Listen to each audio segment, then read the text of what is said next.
encombré de ses désirs, avide d'une liberté illusoire. Le fils prodigue de la parabole de Luc, chapitre 15, 11, 32, quitte la maison paternelle et vogue vers des cieux qu'il imagine meilleurs.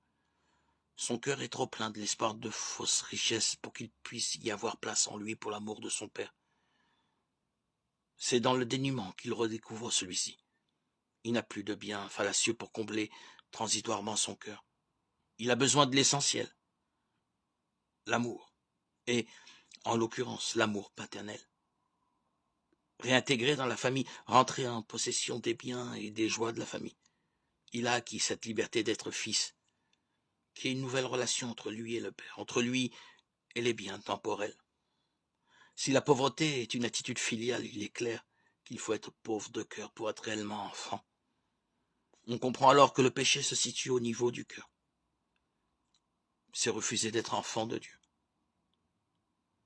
En revanche, le cœur étant changé, l'être tout entier est sauvé.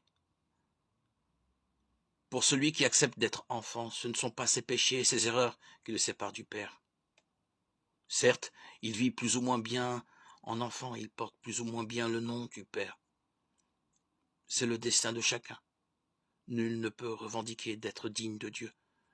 Cependant, celui qui a décidé dans son cœur, c'est-à-dire au plus profond de lui-même, d'accepter la paternité de Dieu, de ne considérer rien de supérieur de manière définitive, a ce bien, celui-là, et héritier du salut.